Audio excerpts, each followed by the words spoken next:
Better that I didn't type this out, just say it.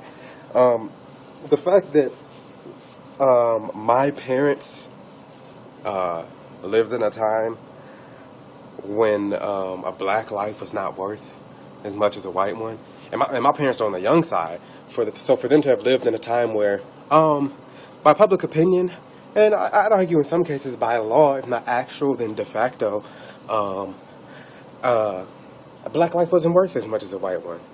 You could get away with killing a black person, raping, beating, a black person and possibly go, unpunished, unprosecuted.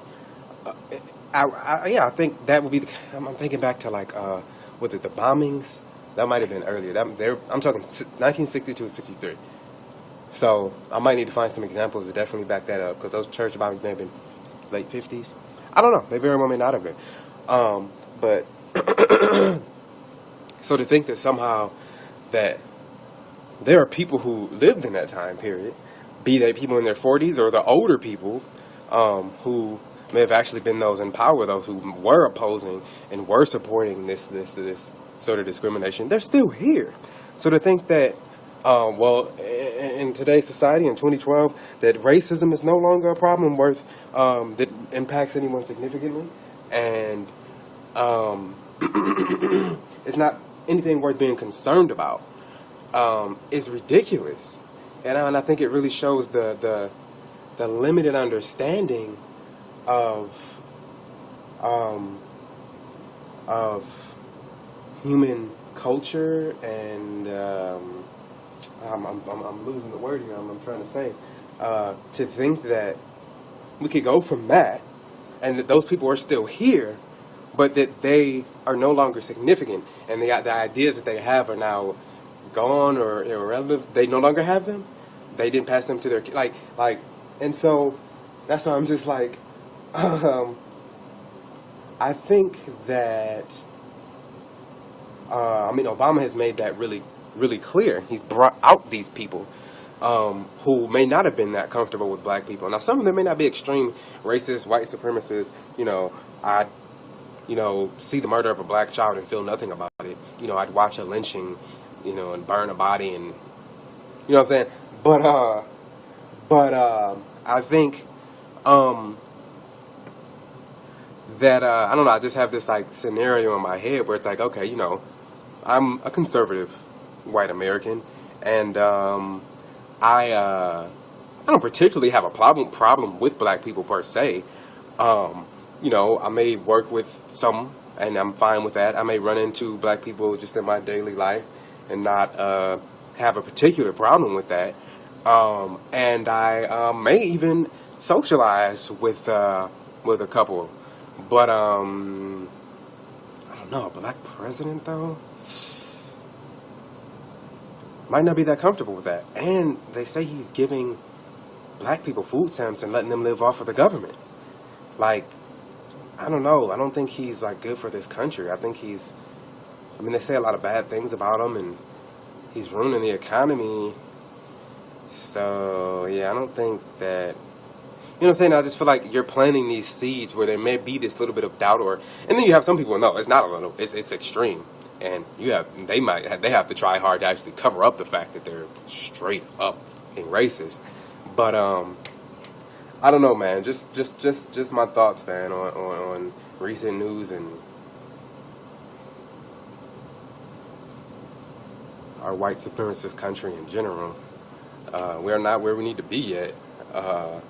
And I don't know. I was just thinking about class and race and the arguments that are used to try to sway voters in this election, to sway conservative voters, and it's just like there's no understanding of. And I'm like, I was like, well, class is a new race. I'm like, no, class isn't the new race. Class has always been an issue. The underclass, largely white underclass, has always been manipulated and controlled by the upper class and convinced somehow that things are okay as long as, you're still on our side. We're still all on the same side. But we're in poverty. And there's no understanding. There's this demonization of the impoverished as though they're just degenerates and they're dragging this country down. Well, do you understand why they're poor? Do you think that it's all up to them?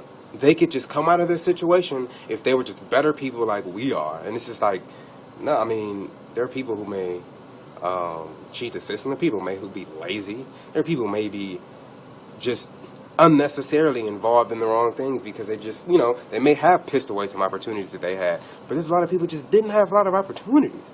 And that doesn't mean we just want them to live off of the government. That means that we have a huge problem. And we need to try hard to address that in a serious way and understand it and fix it. But it's just like, I think what made me think about, maybe triggered some of this, was way back when I was in the car about 45 minutes ago. I think I caught the tail end of, and I may not have, but I think it's still fitting in the explanation of this idea of, felons being able to vote.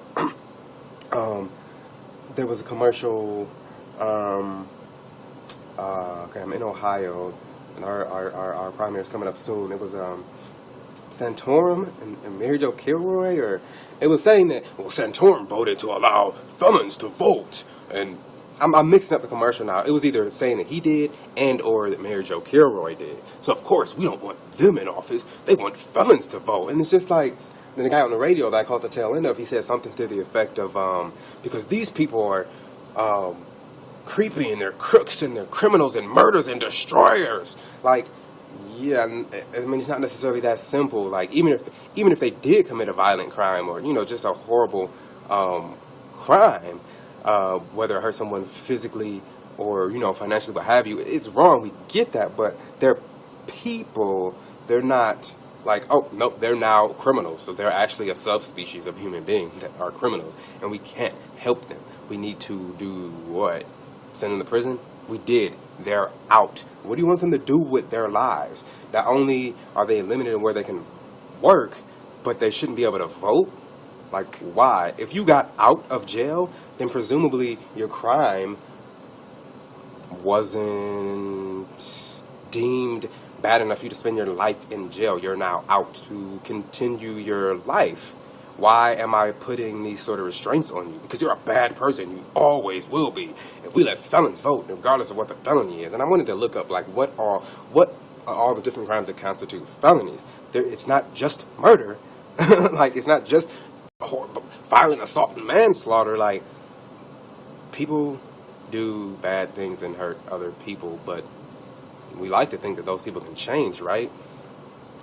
I thought that at one point was what prisons were for, but it's just like, so anyway, I'm going on a tangent here, but just to make the point that, yeah, race is still an issue, but so is class and this disrespect or misunderstanding for what poverty is, and just demonizing these people instead of trying to solve the real problem that we have in America, which has a lot to do with poverty, which has a lot to do with inequality and greed. But I don't know. One day, enough people will understand that, and I guess things will get better.